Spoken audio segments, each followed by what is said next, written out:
ఎందుకంటే యూజువల్గా క్రిమినల్ మ్యాటర్స్లోని చాలా అవగాహన ఉంటూనే ఉంటుంది ప్రజలకి. ఎందుకంటే ఏదో ఒక క్రైమ్ కానీ ఏదన్నా భయంకరమైన ఆఫెన్స్ జరిగినప్పుడు క్రిమినల్ కేసెస్ యొక్క నేచర్ ఏంటి, స్కోప్ ఏంటి, పనిష్మెంట్స్ ఏంటి అనేటటువంటి అవగాహన మీడియా ద్వారా కానివ్వండి, లేదా టెలివిజన్ ద్వారా కానివ్వండి, లేదా ఏ మాధ్యమాల ద్వారా కానివ్వండి వస్తూనే ఉంటాయి. ఒక రేప్ జరిగినప్పుడు ఎలాంటి పనిష్మెంట్స్ ఉంటాయి, ఎలాంటి ట్రయల్ నడుస్తూ ఉంటుంది, లేదా ఒక మర్డర్ జరిగినప్పుడు పొలిటికల్ పార్టీస్కి సంబంధించినవన్నీ మనం చూస్తూ ఉంటాం, లేదా సస్పిషియస్ డెత్ అయినప్పుడు ఇలాంటి వాటన్నిటిలో కూడా క్రిమినల్ విషయాల్లో చాలా అవగాహన ఉంటుంటుంది. కరెక్ట్. కానీ సివిల్ మ్యాటర్స్ గురించి అవగాహన తీసుకురావాలనేటటువంటి మీ ప్రయత్నం ఉదావహం. ఎందుకంటే సివిల్ మ్యాటర్స్ యూజువల్గా they don't come in to light. Correct. అన్ని కోర్ట్స్లోనే జరుగుతూ ఉండేటటువంటి ప్రాసెస్ అది. సో సివిల్ మ్యాటర్స్ ఏంటంటే ఈ సివిల్ రిలేటెడ్ మ్యాటర్స్ అన్నీ కూడా నేను చాలా సందర్భాల్లోని హైరార్కీ ఆఫ్ కోర్ట్స్ గురించి చెప్పడం జరిగింది. ఒక రాష్ట్రానికి అత్యున్నతమైనటువంటి న్యాయస్థానమైన హైకోర్టు, దాని కింద ప్రతి డిస్ట్రిక్ట్లోని ట్రయల్ కోర్ట్స్ అన్నవి ఉంటాయి. సో ఈ ట్రయల్ కోర్ట్స్ మళ్ళీ రెండు రకాలు. క్రైమ్ జరిగినప్పుడు క్రిమినల్ మ్యాటర్స్ని డీల్ చేసేటటువంటి కోర్ట్స్ క్రిమినల్ కోర్ట్స్గా, సివిల్ డిస్ప్యూట్స్ ఉన్నప్పుడు సివిల్ రిలేటెడ్ ఆస్పెక్ట్స్ని డీల్ చేసేటటువంటి కోర్ట్స్, ఆ జ్యూరిస్డిక్షన్ కలిగినటువంటి కోర్ట్స్ సివిల్ కోర్ట్స్గా ఎస్టాబ్లిష్ అవ్వడం జరిగింది. సో భారత రాజ్యాంగం ప్రకారంగా ఆర్టికల్ 226 మనకి ఎటువంటి ప్రామిస్ ఇస్తుంది అంటే, ఇద్దరు ఒక వ్యక్తికి గవర్నమెంట్ కానివ్వండి, ప్రభుత్వ యంత్రాంగాల్లో ఉండేటటువంటి యంత్రాంగాలు కానివ్వండి, ఇటువంటివి ఎప్పుడైనా హక్కులకు ఉల్లంఘన చేసినా, లేదా దురాక్రమణ చేసినా, లేకపోతే ఎటువంటి హక్కులకి ఎటువంటి విధానంలోనైనా ఒక ఆపద కలిగినప్పుడు ఆర్టికల్ 226ని ఇన్వోక్ చేసి రిట్ అన్నది మనము దాఖలు చేసుకున్నప్పుడు మనకి న్యాయం జరిగేటటువంటి అవకాశం మెండుగా కనిపిస్తూ ఉంటుంది.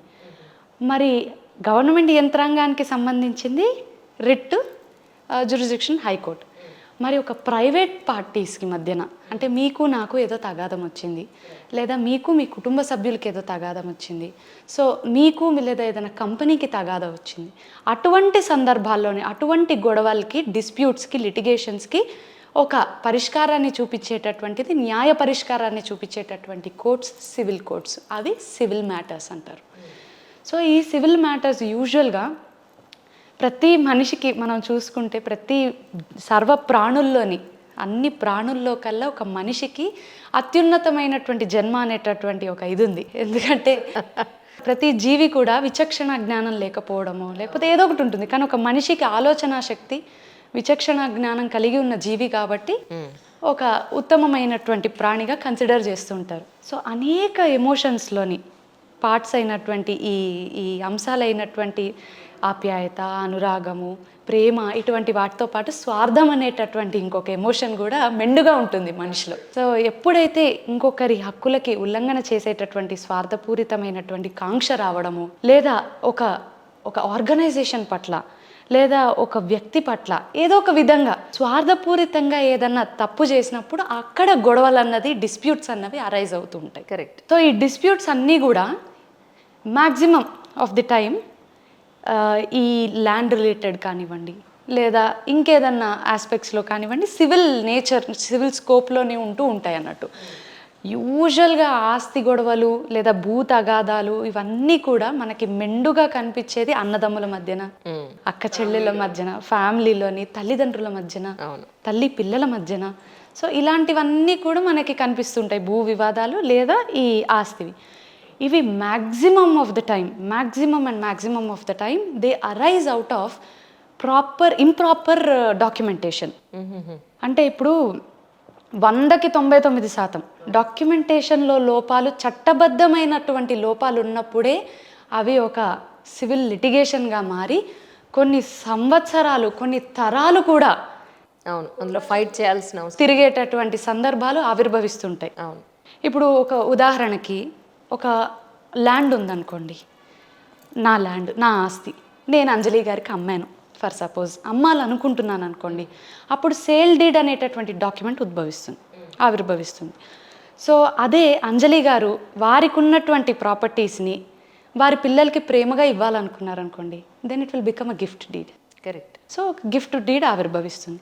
అదే ఒక వ్యక్తి తనకున్నటువంటి పిల్లల మధ్యనో లేకపోతే భార్య మధ్యనో లేదా రిలేటివ్స్ మధ్యలో ఒక ప్రాపర్టీని పంచాలనేటటువంటి ఉద్దేశంతో ఒక ప్రొసీజర్ని కానీ చేసినప్పుడు అప్పుడు మనకి పార్టీషన్ డీడ్ అన్నది ఉద్భవిస్తుంది. So some document is the main source అన్నట్టు. అలాగా లీజ్ డీడ్ కానివ్వండి, విల్ డీడ్ కానివ్వండి, మార్గేజ్ డీడ్ కానివ్వండి, సెటిల్మెంట్ డీడ్స్ కానివ్వండి, ఇలా అనేకమైన డీడ్స్ అన్నవి మనకి కనిపిస్తూ ఉంటాయి అన్నట్టు లాలో. ఎప్పుడైతే ఈ డాక్యుమెంటేషన్లోని లోపాలుండి చట్టబద్ధమైనటువంటి రిజిస్ట్రేషన్ లేకపోవడం వల్ల చాలా సందర్భాల్లో ఏంటంటే ప్రజలు ఎందుకు మనం లీగల్ ఫీజు ఇవ్వడము, లేదా ఎందుకు మనము ఒక లీగల్ కన్సల్టెంట్ని ఆశ్రయించడం ఎందుకు అని చాలా సందర్భాల్లో వాళ్ళే తయారు చేసేసుకుంటూ ఉంటారు. అవును అవును. సో అవి తగాదాలుగా మారి గొడవలుగా మారి ఇతరత్ర వాళ్ళకి అదొక స్కోప్ అవుతుంది ఒక లిటిగేషన్ అరైజ్ అవ్వడానికి. కరెక్ట్. కొన్ని సందర్భాల్లోని పంచాయతీ పెద్దలు ఉంటారు కదా, అవును, వాళ్ళ మధ్యన జరిగినటువంటి డిస్కషన్లోని పంచాయతీ పెద్దలే రాసిచ్చేయడం. So it is invalid. ఆ document must be registered and it should be within the parameters of the law. So ఇలా లేనప్పుడు ఆ పరిస్థితుల్లోని మళ్ళీ లిటిగేషన్ అన్నది అరైజ్ అవ్వడం. కొన్ని సందర్భాల్లోని కొంతమంది వారికి వారు రాయడం ఒక విషయం అయితే, న్యాయ పరిజ్ఞానం లేనటువంటి వ్యక్తుల చేత ఆ డాక్యుమెంట్ అన్నది తయారు చేసుకోవడం జరుగుతుంటుంది. అంటే కోర్టు బయట కనిపించేటటువంటి కొంతమంది ద్వారా ఆ డాక్యుమెంట్ని చేసేసి దానిని ఎన్ఫోర్స్ చేయడం వల్ల కూడా చాలా సందర్భాల్లోని లిటిగేషన్ వచ్చి ఇంకా అసలు అది తరతరాలు నడిచేటటువంటి. అవును, అదే కదా. ఇప్పుడు నా క్వశ్చన్ కూడా అదే ఉంది. అసలు సివిల్ కేసెస్ అంటే ఓ పట్టా నడవండి, వంశాలు వెళ్ళిపోవాల్సింది, ఇందులో ఇయర్స్ టుగెదర్ టైం వేస్ట్ అయిపోతూ ఉంటుందని. ఎందుకు అంత టైం పడుతుంది? ఎందుకంటే ఈ ప్రాపర్టీ నాకెంత కావాలని నేను అంటాను, నీకు చెందకుండా అది నాదే అని పట్టుబట్టి ఇంకొకరు కూడా ఉంటారు అక్కడ.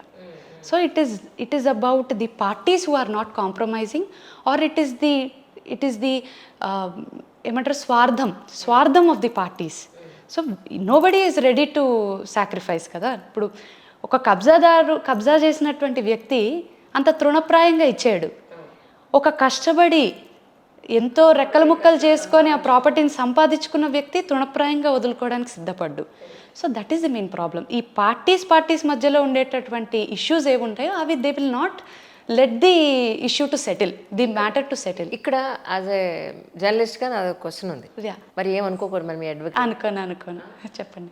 అడ్వకేట్స్ కూడా ఈ కేసుని, ఒక కేసు మీ దగ్గరికి వచ్చినప్పుడు ఎంత తొందరగా వీలైతే అంత తొందరగా వీళ్ళని ఇందులోంచి విముక్తి చేయాలి అన్న పాయింట్లో ఆలోచించడం అనేది ప్రొలాంగ్ చేసే విధానంలోనే ఆలోచిస్తున్నారు తప్ప తొందరగా సెటిల్ చేద్దాం వెళ్ళిది అన్న థాట్లో ఆలోచించే అడ్వకేట్స్ చాలా తక్కువైపోయారు. ఒప్పుకుంటారా? దీనికి నా ఎక్స్ప్లెనేషన్ ఏంటంటే, చెప్పండి. జర్నలిస్టులు అందరూ చెడ్డవారు కాదు. ఎస్, మంచి జర్నలిస్టులు ఉన్నారు. మా అమ్మ మంచి advocate. Thank you so much. So నేను మంచిదాన్ని అన్న విషయం పక్కన పెడితే, జనరల్గా సొసైటీలో మంచి ఉంటుంది, చెడు ఉంటుంది. So all type of Tagore సినిమాను చూసిన ప్రతి వాళ్ళు డాక్టర్స్ని భయంకరంగా ట్రీట్ చేస్తున్నటువంటి సందర్భాలు మనం చాలా చూస్తుంటాం. ప్రతి డాక్టర్ ఠాగూర్ సినిమాలో చూపించినటువంటి డాక్టరే అయ్యి ఉండడు. అలాగే ప్రతి అడ్వకేట్ కూడా అయ్యి ఉండరు. ఎక్కడో కొంతమంది ఉంటారు. కానీ మోస్ట్ ఆఫ్ ది టైమ్ అది అడ్వకేట్స్ ప్రాబ్లమే అయ్యి ఉండొచ్చు. Sometimes it is the due process of the law, sometimes it is the parties who are not ready to compromise or settle the matter.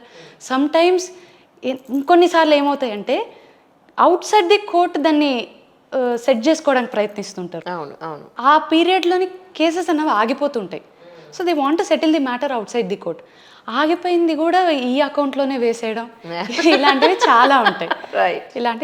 So we have to see we should have a view of 360 degrees. So అన్నీ మనం పరిగణనలోకి తీసుకున్నప్పుడు ఎక్కడో ఉంటారు కొంతమంది, ఖచ్చితంగా ఉంటారు. అది వారి వృత్తి ధర్మం కాబట్టి వారి పొట్టకూటి కోసం ఏమన్నా చేస్తుండొచ్చు గాక. కానీ they are also good people, good advocates, good professionals who are doing justice and they are leading a righteous professional ethics. అలాంటి వారు ఉన్నారు. True. So coming to the topic, మనకి ఎప్పుడైతే ఈ డీడ్స్ని ప్రాపర్గా రిజిస్టర్ చేయకపోవడమో లేదా proper documentation is the crucial part of the civil nature related cases. మనము ఫస్ట్ ఎపిసోడ్లో మాట్లాడుకున్నాం, క్రిమినల్ కేసెస్లోని ఎఫ్ఐఆర్ అన్నది ఈజ్ ది కీ. అది ఒక తాళం లాంటిది. ఆ ఎఫ్ఐఆర్ అన్నది కరెక్ట్గా రిజిస్టర్ అవుతే క్రిమినల్ కేసు ట్రయల్ అంతా కూడా అప్రాప్రియేట్గా జరుగుతుంది అని మాట్లాడుకున్నాం ఫస్ట్ ఎపిసోడ్లోని. ప్రాబబ్లీ 2 years అయి ఉండొచ్చు. సివిల్ మ్యాటర్స్లోని డాక్యుమెంటేషన్ అలాంటిది. It is like a key. ఆ కీ అన్నదే ప్రాపర్గా లేకపోతే ఏ లాక్కి పెట్టినా అది వేస్టే. కరెక్ట్. సో అలా అవుతుంటుంది అన్నట్టు. సో ఎలా అంటే కొంతమంది డబ్బులు ఆదా చేద్దామనో లేకపోతే ఏదో ఒక ఆస్పెక్ట్స్, తప్పు కాదు, అది కూడా కరెక్టే అయ్యి ఉండొచ్చు, కానీ that is leading to some severe legal repercussions. So అటువంటి పరిస్థితుల్లో ఏం చేస్తారంటే, ఇప్పుడు ఎందుకు కాలుకి ఏదైనా పుండైంది అనుకోండి, డాక్టర్ దగ్గరికి ఎందుకు వెళ్ళడం, మనమే సొంత వైద్యం చేసేసుకుందాం కదా అని చేసేసుకొని కాలే పోయే స్టేజ్ వచ్చింది. సివియర్గా అవుతుంది, ఆ తర్వాత సర్జరీ వరకు వెళ్తుంది, అంతవరకు తెచ్చుకుంటాం మనం. అంతవరకు వస్తుంది. ఇది కూడా అంతే, ఇది కూడా అలాంటిది. సో డాక్యుమెంటేషన్ అన్నది చాలా క్రూషియల్. ఇప్పుడు ఉదాహరణకి మొన్న నేను రీసెంట్గా ఒక డాక్యుమెంటేషన్ చూశాను, ఒక డీడ్ చూశాను. అందులో ఏముంది, ఒక వ్యక్తి, ఒక మదర్, ఆవిడకు ఉన్నటువంటి ఆస్తి ఆవిడ తదనంతరం ఆవిడ కొడుకుకి చెందాలి. ఒకటే కొడుకు, ఆ కొడుకుకి చెందాలి. ఆ కొడుకు తర్వాత వారికి పిల్లలుంటే వారికి చెందుగాక, అమ్మడానికి లేదేమో, లేని పక్షాన అమ్మకూడదు, ఓహో, లేని పక్షాన ఆ పిల్లలు కానీ లేకపోతే ఏదన్నా అనాథాశ్రమానికి వెళ్ళాలి అని రాసి ఆవిడ మరణించడం జరిగింది. ఆవిడ కొడుకు మరణించడం జరిగింది. ఈ లోపల ఆ ప్రాపర్టీని ఒకడు ఆక్రమించుకొని అక్కడ పొజిషన్లో ఉండడం. సబ్సిక్వెంట్గా ఈవిడ ఏ ఆర్ఫనేజ్ అన్నది మెన్షన్ చేయలేదు. So there arises a litigation. ఇప్పుడు ఈవిడ కుటుంబ సభ్యులేమో ఇది ఆవిడ రాసినటువంటి ఇది ఒక ఆర్ఫనేజ్కి చెందాలని, లేదు ఇది నాదే, నేను ఎప్పటి నుంచో ఇక్కడ ఉంటున్నాను, నాకు అర్హత ఉంది అని ఈ వ్యక్తి.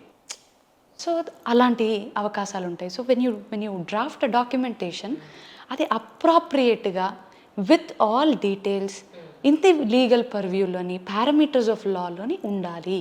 ఇంకొక ఉదాహరణ, బౌండరీస్ గురించి ప్రాపర్గా మెన్షన్ చేయనప్పుడు. ఇప్పుడు చాలా డీడ్స్లోని బౌండరీస్ గురించి కరెక్ట్ మెన్షన్ లేకపోతే అవైతే కొన్ని లక్షల కేసులు ఉంటాయి మనకి. మనం తరచుగా చూస్తుంటాం బౌండరీస్ గురించి ఎస్టాబ్లిష్ చేయకపోవడము, లేదా ఇన్హెరిటెంట్ ప్రాపర్టీస్లోని ఒక ప్రాపర్ ఎవరికి చెందాలి కరెక్ట్గా అన్నది రాకపోవడం. నా పిల్లలు అని రాసేస్తారు, ముగ్గురు ఉంటారు వాళ్ళు, ఆ ముగ్గురులో ఏంటి అన్నది డిస్ప్యూట్. మా అమ్మకి నేనంటేనే బాగా ఇష్టం, నాకే చెందాలని ఒకళ్ళు, లేదు నేను లాస్ట్ అమ్మాయినో అబ్బాయినో నాకే చెందాలని వాళ్ళు, నాకు ఎటువంటి ఆదాయం లేదని వాళ్ళు. సో ఇలాంటి కన్ఫ్యూజన్ కానివ్వండి, ఇష్యూస్ కానివ్వండి అరైజ్ అవుతుంటాయి. సో నా అడ్వైజ్ ఏంటంటే, ఎప్పుడన్నా ఒక డీడ్ని కానీ మీరు చేస్తున్నప్పుడు ఈ ఆస్తి తగాదాలు కానివ్వండి, లేదా ఈ భూ సంబంధితమైనటువంటి విషయాల్లోని ఎప్పుడు కూడా డాక్యుమెంటేషన్ అన్నది అప్రోప్రియేట్గా, యాప్ట్గా, within the parameters of law ఉన్నప్పుడు, తరతరాలు కానివ్వండి లేదా దశాబ్దాలు కానివ్వండి, ఇటువంటి ప్రాసెస్ని అంతా కూడా అవాయిడ్ చేసేటటువంటి అవకాశం వస్తుంది. ఆ లీగల్ అవేర్నెస్ అన్నది చాలా ఇంపార్టెంట్.